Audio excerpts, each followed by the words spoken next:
having these conversations is really important, not Yeah. just with these women, but with the men as well.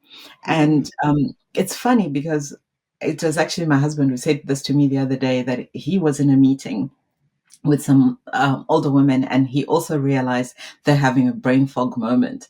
And he Mm. says, if it hadn't been for the work that I do, he Yeah. wouldn't have given them the space. And You I was like, see, that's ah, amazing. that's That's such an aha amazing. moment, right? Yeah. Because And men need that's to how hear the it. knowledge spreads. The men need And to hear it just as much as the women.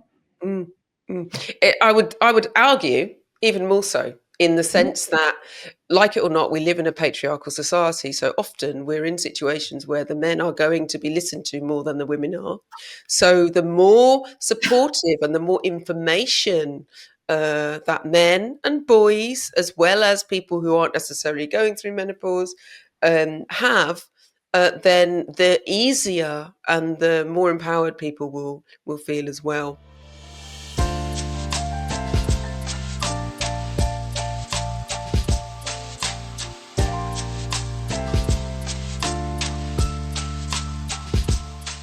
Hello and welcome to Menopause Whilst Black.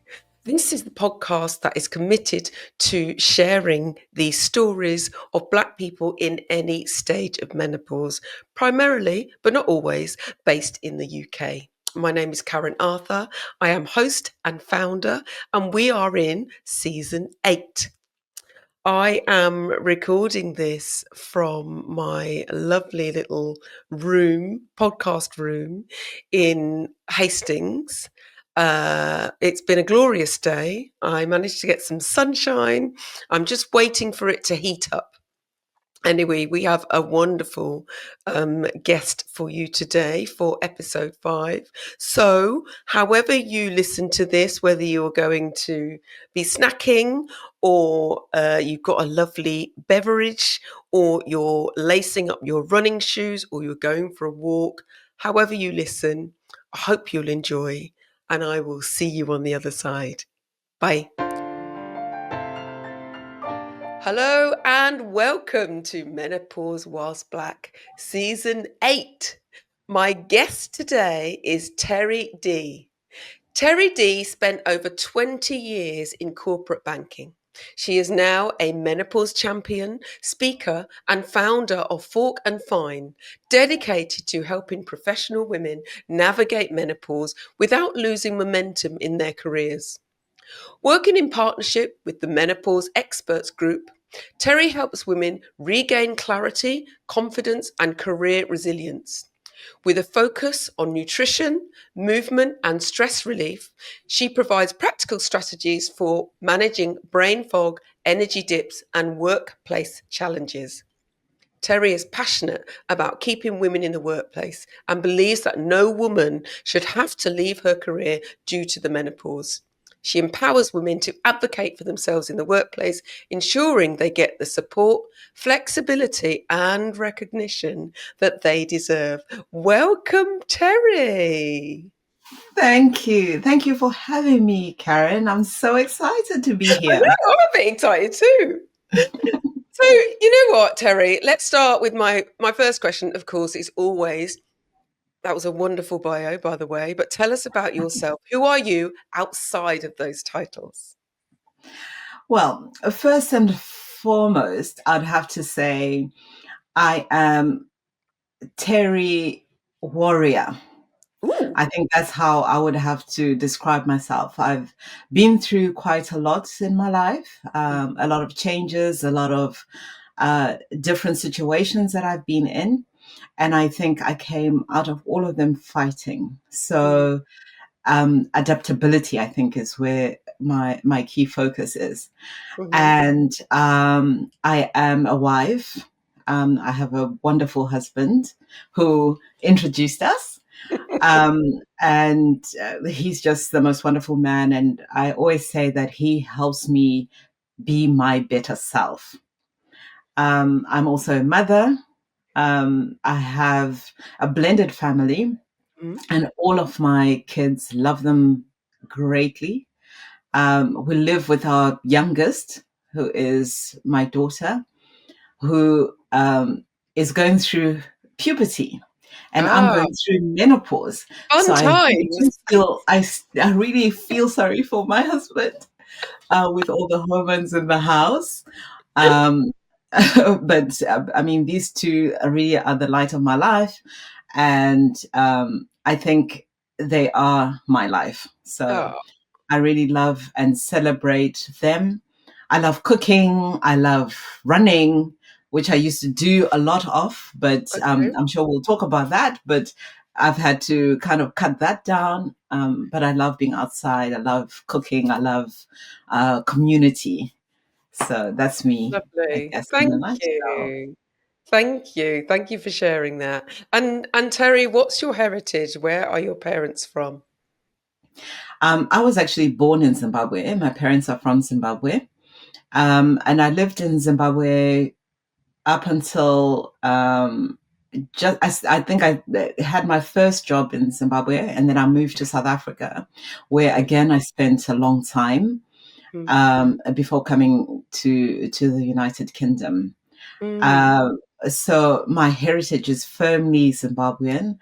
And as we all know about the Zimbabwean situation, Mm. it's again a lot of I guess adversity. Yeah. Growing up in Zimbabwe with all the situations that have happened there, and I think Mm. it's made me who I am, a lot more resilient and a lot more adaptable as well. Mm. Lovely. And where are you based I now? am based at the moment in London. And I love London. I think it's one of my favorite cities. If I think of all the places I've been in the world, I love London mainly because of its architecture. Believe it or not, Okay.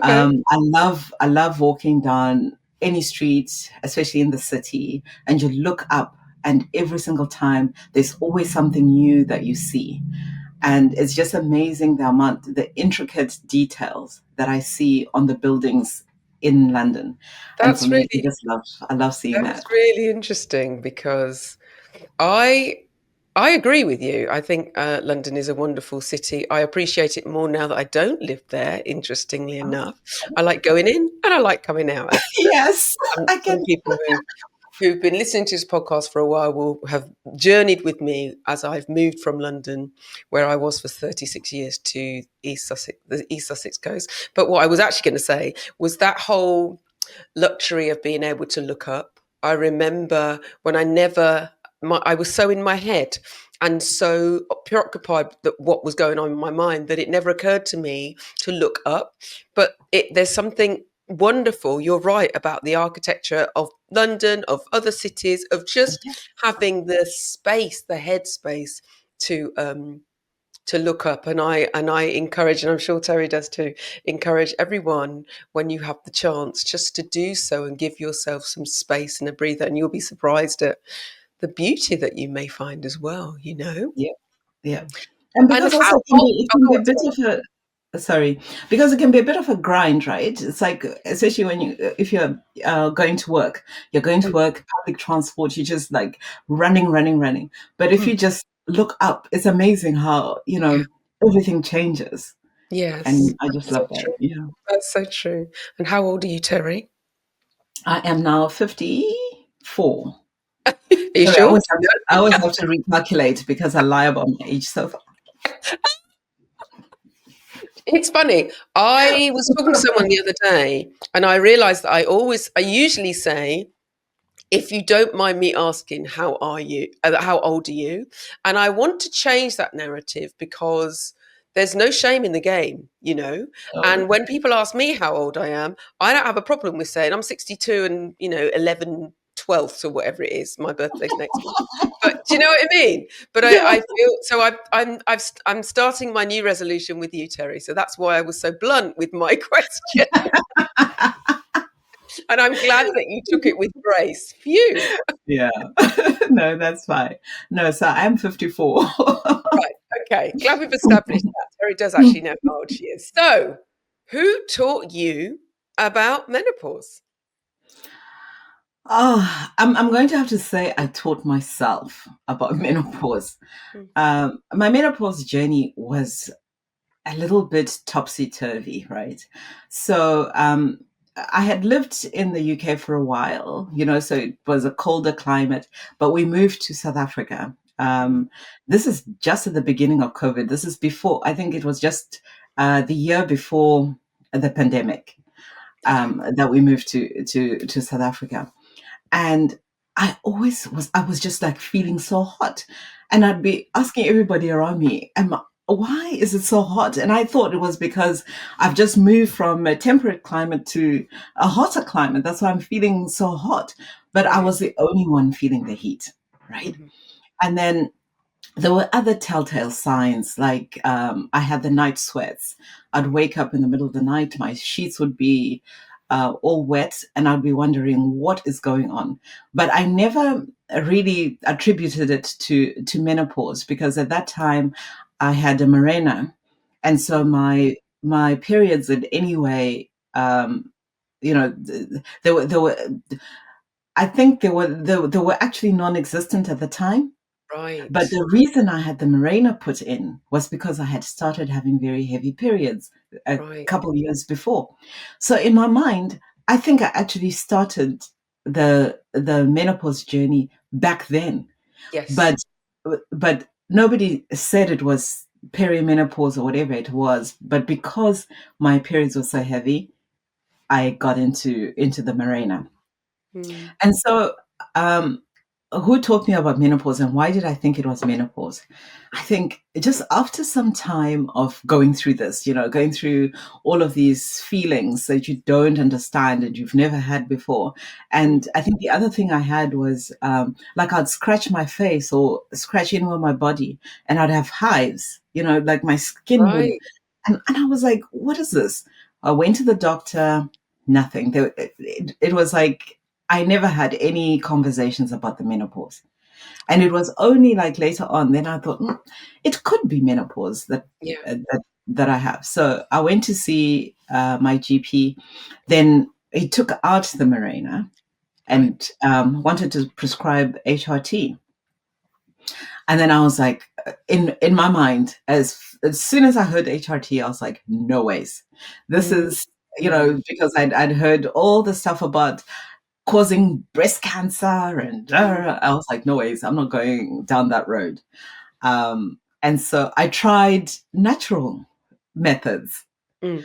Um, and I think then I learned a lot about menopause, and I learned a lot from the lady who used to give me my tincture, right? Okay. She used to give me So, some first of natural, all, why did you put your fingers like that? because I What, don't know what she used what to was give me, the but that stuff tincture did not help me. for? It did not help me, but she did help me understand menopause. But Okay. the stuff that she gave me was not helpful. I was still suffering from a lot of menopause symptoms. Mm. So in the end, I ended up going onto the HRT. Mm. But yeah, and I'm not knocking natural methods at all, because I think they do help some people, but they Mm. just didn't help me. I hear you. Okay. So, there's a lot in that story. So I'm going to take you back to the beginning again, because let's start with the fact that, when you went to South Africa, were you married at that point? Just Yes. out of interest. Right. Yeah. So when you started to, because when you said, "Oh, I had night sweats, I woke up with my sheets," what was your partner's reaction? What was your husband's reaction to what you were going through? Like, did you have any of those conversations at the beginning or later on? Were you worried about that? How did that go down? Well, initially I didn't say anything, and neither did he. So I don't know whether he was just being polite or what it was, but I did broach the subject, and I was like, I'm waking up in this really. And then he said to me, maybe you should stop drinking. I was like, okay, Sorry, I'm not. that sounds worse than it is. It does. It does. And there's just a disclaimer. I don't drink to a stupor. I wasn't like, but he was just saying maybe, maybe it's the drinking that is causing the Okay, night he sweats, was because trying to be helpful. Yes, and it wasn't every night that Okay. I was waking up in a sweat as well. So Mm, mm. so he was just trying to put some theories out there. Yeah. Um, but yeah, so once I had been taken off the Mirena, though, Mm, what did start to happen was I found sex to be very difficult. It yeah. was quite painful for me. Mm, And at that stage, obviously, I also had to have that conversation with yeah. my partner. Mm, And again, he was very understanding. And, we worked through that. yeah. But that was a very difficult time. I'm sure it was. And I, you know, and thank you for sharing that because lots of people don't like to talk about, dry vagina or vaginal atrophy or any of that stuff. And there Mhm. are over the counter, if you don't want to go on HRT, there are actual over the counter creams that you can get. Topical estrogen that you can get from the pharmacy that can help just with that. But I think also this highlights the importance of having a support. If you're in a relationship, having a supportive partner, having someone who you feel comfortable enough to have a conversation with about really intimate stuff. So that's beautiful. You Mhm. also talked about, you said you tried to go natural, and I understand completely what you said when you said the doctor said HRT and you went nope. And I remember I was exactly the same. And this was a good 4 or 5 years ago now, but because my I've got a younger sister who also takes HRT, and her reticence was about around the fact that when it was mentioned to our mother, who's now 85, the first thing she'd do was like pull herself up and go, no, I'm not having that. Basically, her opinion was based on old research. Yeah. So I wanted to ask you first of all about what natural thing, besides your tincture, which we still don't know what's in that tincture. It's just the way you said it. No, I said it like that because she was I think she was a Romanian lady, so she also Okay, had her accent. okay. Um, so So it's like a herbalist kind of thing, yes, yeah. So right? so Okay, she was a herbalist, and what she would put in there, I think she had things like black cohosh, right. Okay, sage, yeah. um, you know, Yeah, all the red yeah, clover, things like that. And these are often herbs that are cited for being good for things like hot flushes and things like that. And some they work for some people and they don't work for others. And I understand that. Is there yeah. anything else that you did before you decided to take replacement hormone therapy? Is there anything else that you did that you thought that just didn't help, or are there any things that you did try but they didn't help enough? Well, I tried to just manage it, right? Okay. And kind of push through. So, Mm, in the evenings, I'd make sure that my bedroom is cooler, right? right. I made sure. So now I was layering to bed as well because sometimes I'd get cold. So I'd wake up in the cold sweat. I'd have to take off my nighties, put on Mm, new nighties, right? And then try and heat up again because now I'm mm, freezing. mm, So I just had all of that going on, which wasn't very pleasant. mm. Um, I also tried to change my diet, and this is when I learned a lot about food and Yeah. nutrition being quite helpful. Mm, Um, and so I made sure that I had food that had, I was eating a lot of more protein, right. salmon in particular. I love my salmon. I was having a lot more in terms of magnesium, Mm, kale, yeah. and things like that. So I just try to up my levels Right. of these vitamins, which I feel helped quite a lot in Mm, managing those symptoms as well. wonderful. Wonderful. And so, you discussed with your husband? Did you discuss menopause with any of your friends? With anybody else? Yeah. So initially, I was like, I felt like I was very much on my own, Mm, and like I was saying, at the time I was in South Africa, and South Africa had a much harder lockdown than anywhere else. Who were like basically not allowed to get out of the house, right? Wow. Except to go grocery shopping, Mm, and and so it was hard to from a community perspective. Even though yes, we all started with Zoom and online and all of this, but it was hard to talk about these things. But mm, once we had come out of the pandemic, and I was, communing with my friends and family, and you mention it to somebody, and they'll be like, "You feel that too? Oh, oh, you've been going through that." And then I was like, "Oh my gosh, we don't talk about this enough, do we?" yeah. And I spoke to my sister. So I've got a sister who is 18 months older than me. Hmm. And I'd say to her, "So, what have you gone through?" And she'd be Mm, like, "What? Menopause?"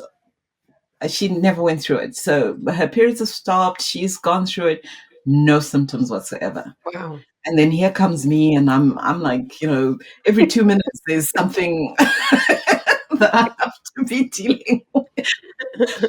And my mother as well. Didn't really mention it, but she gave me one of these old fans. I had it the other day, and and a water bottle, and I could not imagine taking that into the office with me. But Right. so she went through her own menopause as well, Yeah. but she didn't really go into detail about the symptoms that she had Mm, and all of that. She didn't. So there wasn't really a lot of people talking about it. No. yeah. Yeah. And I was going to say, how is menopause perceived in his family, in your family? But actually, I want to talk about your workplace because you were in a quite, high, corporate job, weren't you? So Yeah. you're in this corporate job, you're experiencing menopause. Um, how honest could you be? Were there people around you who could help you? Um, yeah. How did you manage it then? Oh, one conversation at a time. Um, so it was very difficult. Was in banking, and it's a male-dominated environment, whether we like it or not. Mm, And the company I work for was very diverse aware, right? They had all these inclusion, and all of that. But in spite of that, we still don't talk about menopause a lot, and we don't give a lot of support to menopausal women. mm, So talking about it to my boss, just saying, "Look, every now and again, I'm going to get brain fog." Right, mm, because I felt it. There was a day, I remember this one quite clearly, where I was supposed to be giving a presentation, mm, and it was a presentation I'd given many times before. It's a quarterly update. All that was updated with the numbers. mm, I could not remember anything. Could not remember the numbers. Could not remember. I put the slides together, but mm. you know, everything was swimming. I was like, and I'm in this office, and I'm thinking, "Oh, I'm so hot," and I'm saying to everybody, "Oh, I'm hot, I'm hot," and everyone's like, "What are you talking about?" Oh my gosh. I'm the only one, and I'm wearing, one of these silken blouses, Yeah. and my back is sticking to the Oh, chair. It was a mess, you know.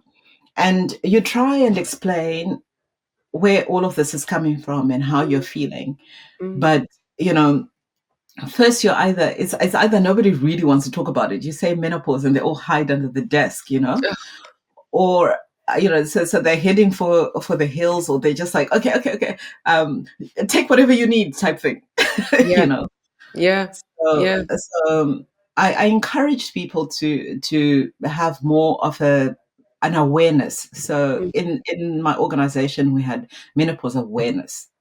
Just get everybody together, mm. explain to them what menopause is, because sometimes as well, what happens is, so you're having a moment, you can't remember what you needed to say, and then everyone's like, "Oh, menopause brain," and they're sniggering and laughing.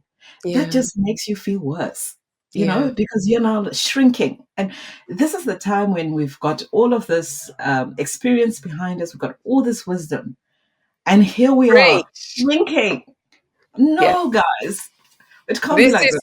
This is what I've been saying. This is what I've been saying. We get to a certain age and we are no longer, relevant in inverted commas to society because we don't fit into a certain box or we can't have babies or whatever.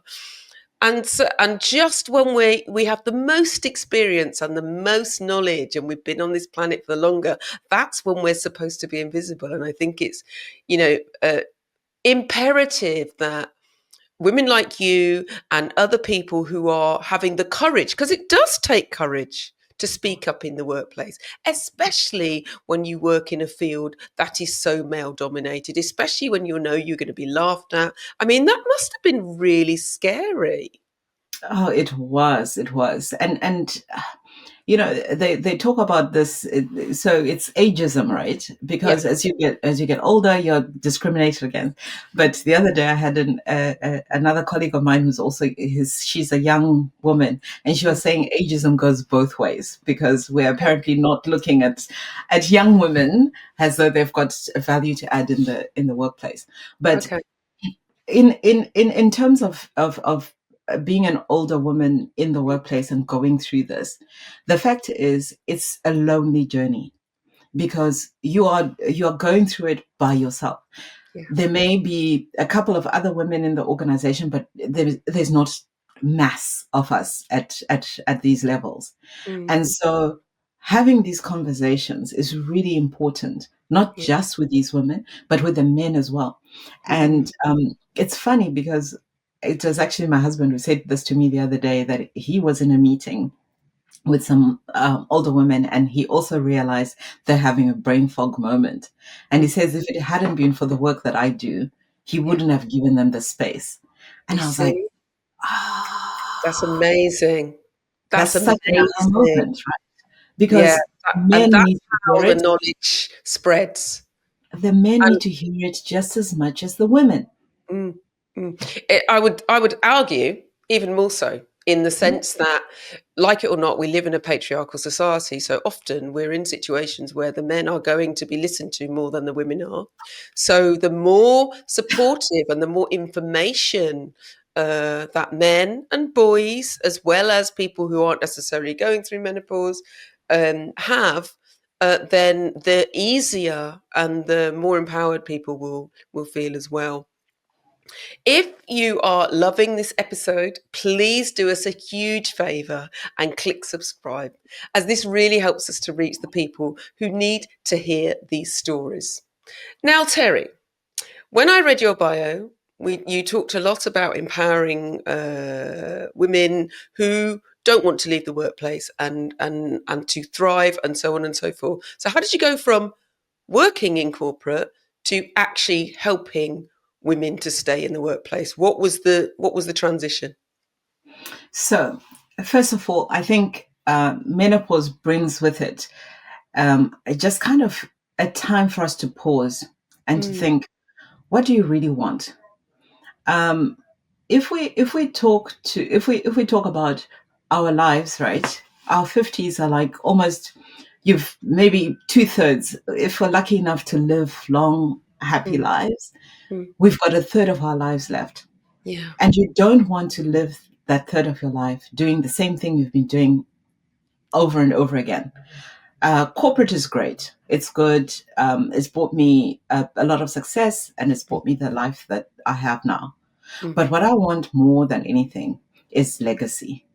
And for me, it's really around how do you empower other women to mm, feel their best, as well as we've got so much knowledge, we've got so much wisdom at this time in our lives. We need to be giving it back. yeah, So for me, that's what I really want to do. And I saw this as an avenue to do that. One, because I feel it's an underserved market in terms of there's just not enough people talking menopause, there's not enough women getting support. And a lot of my friends were asking for it. So I was yeah, spending a lot of my evenings doing this anyway. yes. So I thought, you know what? Let me give it a go. Let me help women. Mm, Let me try and build this as my legacy to pass mm, on to the next generation. mm. Beautiful. So you work with groups? Do you work with on one to one? How do? I mean, I will ask you at the end how people can contact you, but what's the way that you prefer to work? I do all of it. So I've got one-on-one programs Mm-hmm. where I work with a particular individual, and we go through all of their either the self-management of Mm, symptoms, as well as in the workplace, how to have those conversations, what to do, right. how to unlock all of that. Mm, And in that, I would do either as a one-on-one. I mm, also work with workplaces to right. provide the menopause awareness, Mm, and I work with groups as well. right. So I try and help in whichever way that I can, Yeah. just to raise the awareness. And also remember, so I'm not a medical doctor. Yeah. So some of symptoms, if we talk of menopause, maybe 25% of women are like my sister, they go through nothing, right? Yes. Most Yeah. of us That's. go through some version Yeah. of discomfort or pain. Yeah. And if you're going through pain, you really need to be seeing a doctor. You really Yes. need to be making sure that the symptoms that you have, if they need medical intervention, have got Mm, medical intervention. mm, But for 50% of the population, really, we can manage a lot of these symptoms by managing our nutrition, by yeah. managing our stress levels, and by Mm, exercising. And so yeah. we need to be mindful of Yeah. what we're doing, what we're eating, how we're moving, Mm, and all of this kind of thing really yeah. help. Yeah. Cool. Yeah. Good. Wonderful. And I suppose for women in that particular situation, seeing and hearing from someone who's been through the same thing is even more important for them because you have a story, that absolutely resonates as well. Correct. And also being in community. So I've got a Facebook group, which I'm sure we'll also talk about, but in there as well, you just come to the community. I Yeah. share tips. I share, and it's also, you can see the lives of other women, and it Yeah. just helps to know, oh gosh, other people are Yeah. going through this. It's so, so important. I absolutely agree. At the beginning, you said that you went to the doctor, yeah? And the first time you went to the doctor, you it was hardly a conversation, even though you knew that you were having hot flushes and you were having night sweats. So the second doctor you went to, was it the same doctor or did you change doctors? What happened? Yeah. So the first doctor I went to was like a general practitioner, and the Okay. second doctor I went to was a gynecologist. Right. Oh, okay. Right. Okay. So So that's why so you were able to have a more specialized conversation. yes. Yeah. Yeah. Yeah. Yeah. Wonderful. And to tell you the truth, even the GP Mm. also prescribed me antidepressants. Well, as well as hormone No, therapy. at the beginning of the journey, Oh, okay. This is right? common. This is still Yeah, common. Yeah. yeah. And I was like, "Ah, do I need antidepressants? I'm not depressed. I think Mm. I'm not, it's like I'm disappearing. I'm not, it's not that I'm depressed. What I was felt their like I was reasoning? What was their disappearing. reasoning around offering you I, antidepressants? I Do you know? really don't know. I really don't know. I think it's something that says there's got to be something in the teaching Mm, of these doctors that says mm, when a woman is a certain age and she comes and she's complaining about this and this and this, maybe just give her an antidepressant. yeah. It will maybe regulate her moods, because Mm. maybe I was moody. Yeah, okay, right. Yeah, but that But comes with the territory. And I didn't see it as I will say also that this is that kind of thinking is old fashioned because in the 50s 60s women were being prescribed things like Valium, for example, to kind of numb them out, and when they were turning up feeling at the doctors feeling disillusioned with the world or that kind of thing. But these days there are lots of things that we can do, whether it's hormone therapy or whether it's just other things like setting boundaries, for example, or meeting people, or going out for a walk, or getting daylight in our eyes quicker, or changing our diet. Our diet has a huge effect on how we feel. I started to feel really tired recently. Well, not so recently. And I read something. because I'm learning. It feels like every day is a school day, and I read something about I'm basically not eating enough protein, so I was feeling knackered and slumping. And actually, my diet hasn't changed enough. I've changed it, I've altered it, but there is more that needs to be done. So my current research is around, well, two things. One's about weights, getting the weight situation right, weights as in weight training, and the other one is about, which I have a list on my fridge, which is all the, all the things that have protein in them and how much protein in them, so I can get, get my fix. But I had no idea that was affecting how tired I was, and I quite like a nap, so I was like, okay, I'll just go to bed. So one size does not fit all. And you're absolutely right. There are women, there are people who sail through menopause without a peep.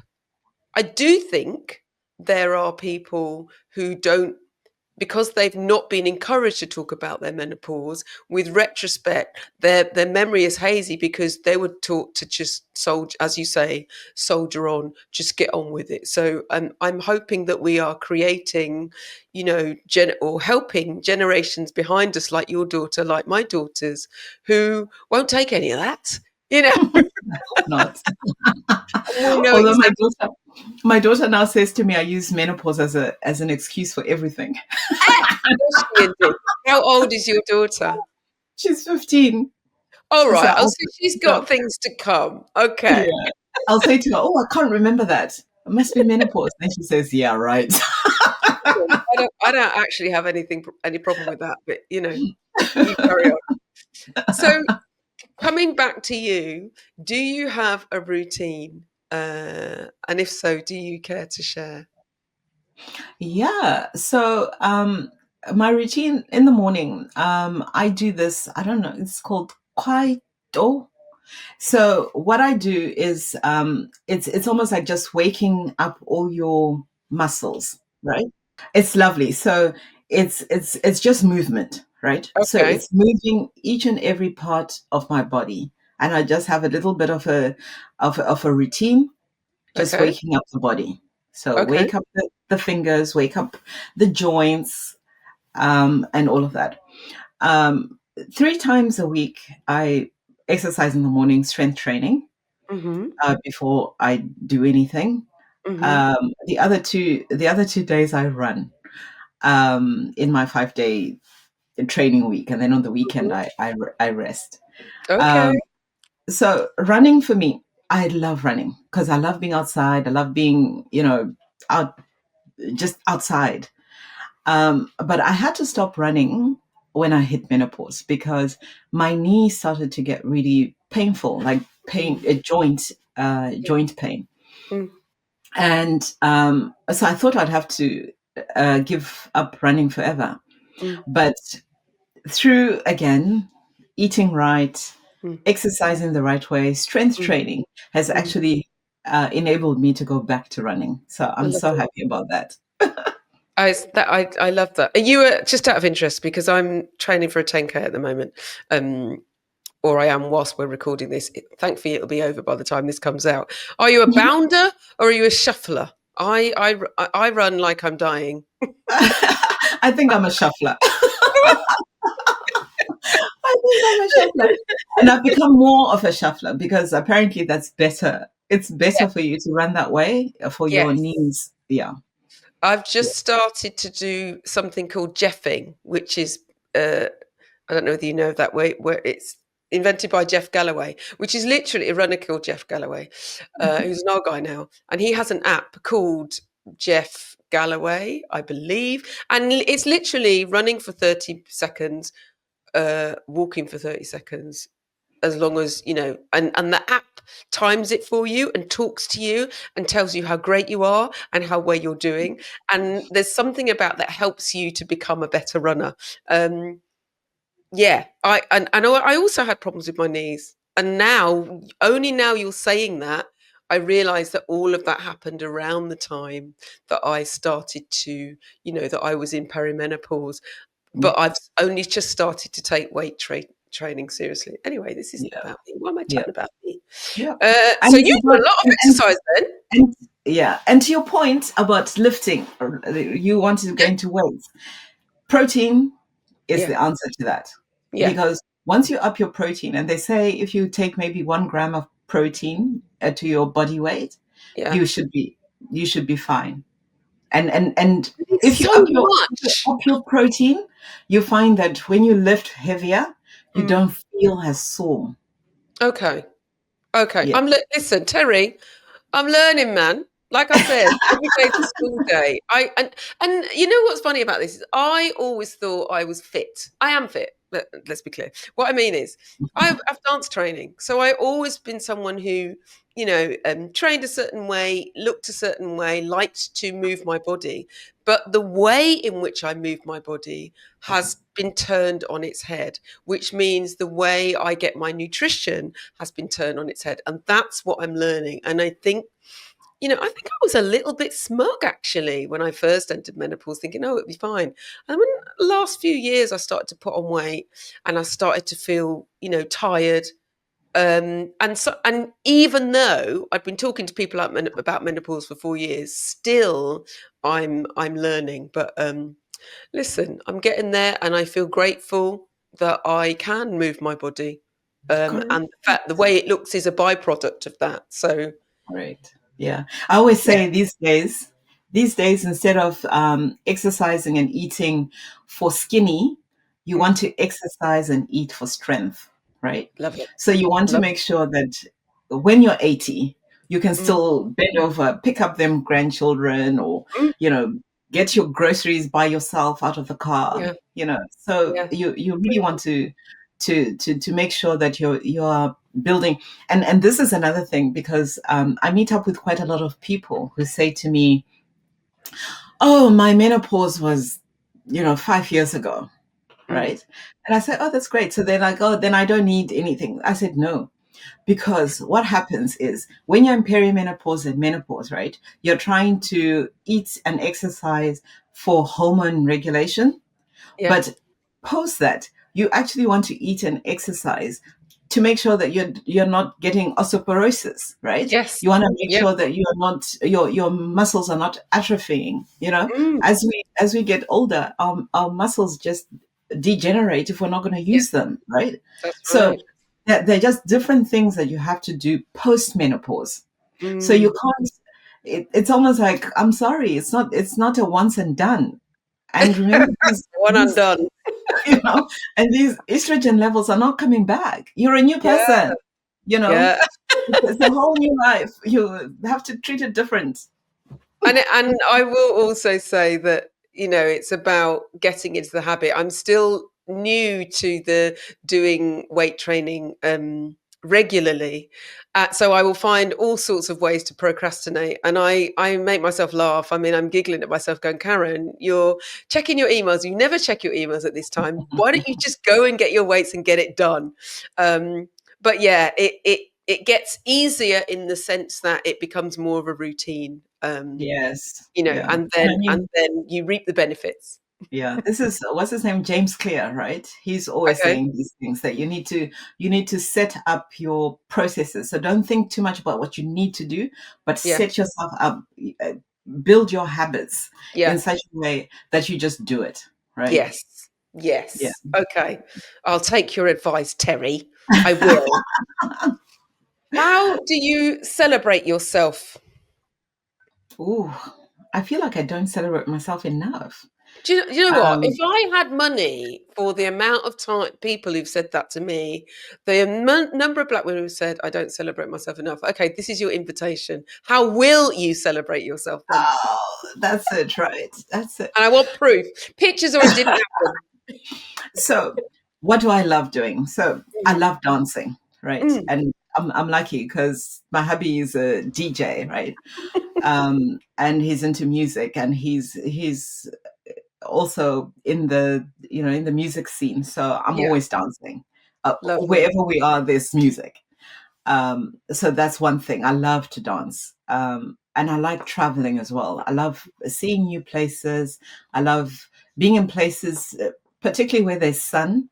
But Yeah. I must admit, I do go to cold places as well. Hmm. Um, but I think those are the things that I would say I should do more of to celebrate myself. Yes, yes. Live your life.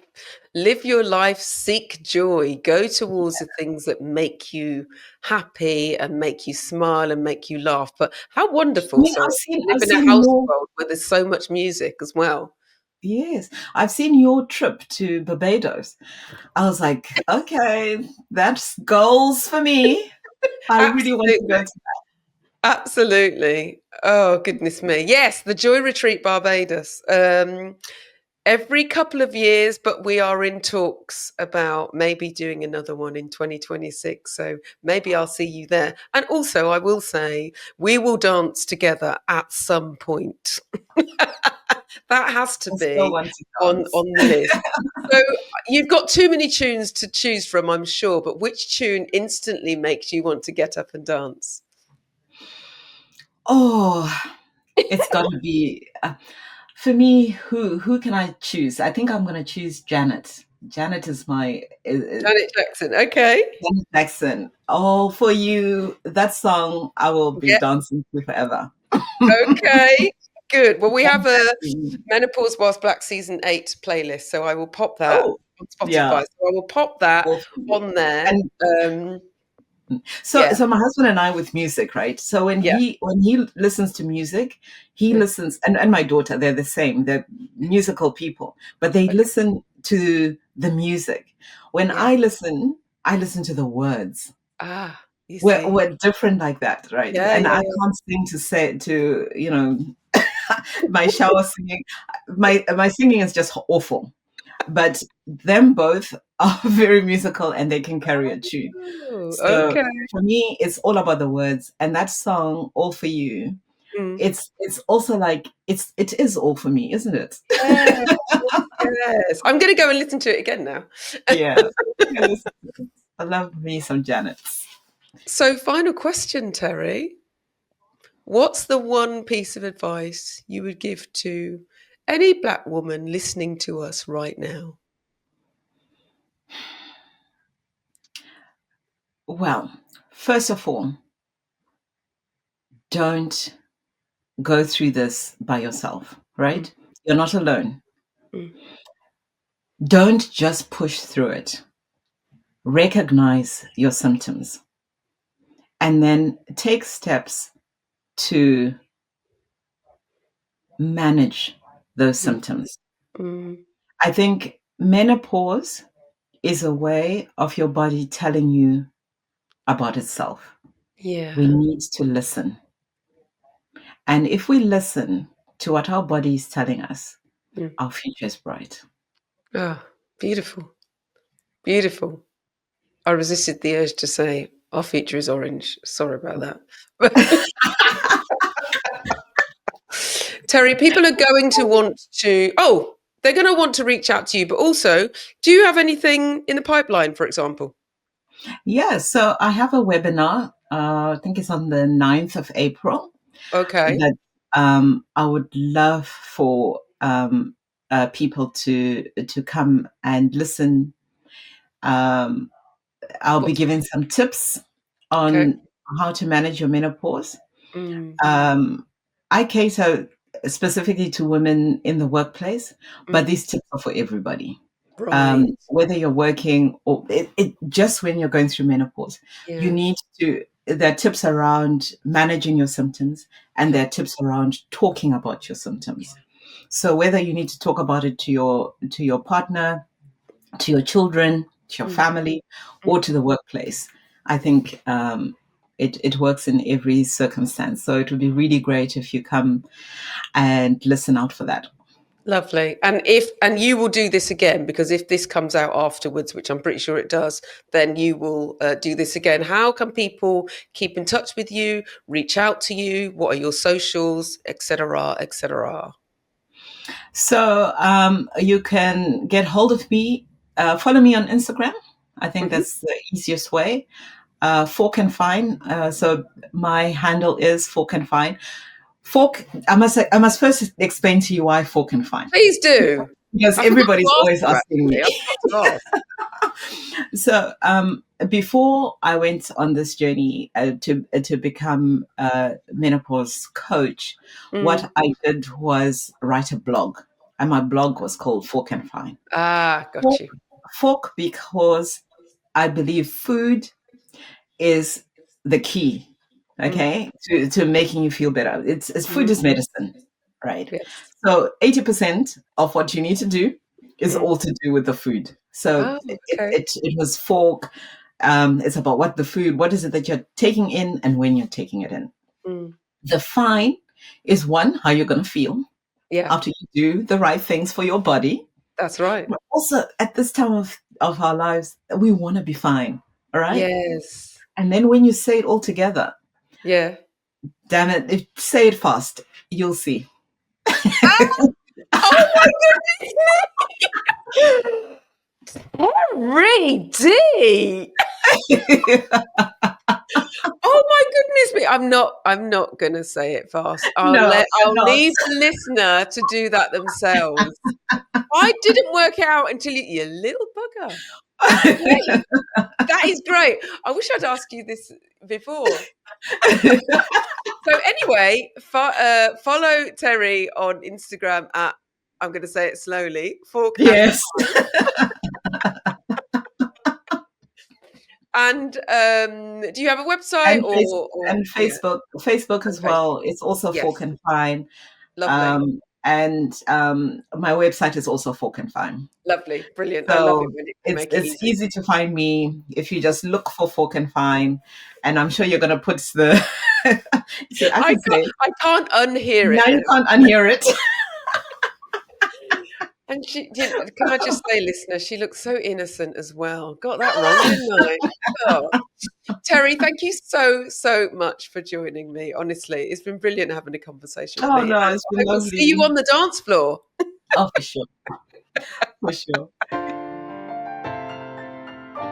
And what I loved so much about Teri's conversation, my conversation with Teri, was how she talked about her husband being supportive and trying to be supportive. I did laugh a little bit about, when he said maybe you should stop drinking, but he was just trying to help, and I think we want more and more partners, more and more men, more and more people who aren't directly affected physically by menopause to be stepping up and understanding and learning more about this really important transition. And I'm glad that Teri and her husband were able to do so. I also appreciate her mentioning, painful sex. This is something that we don't talk about. We don't talk about enough, I would say.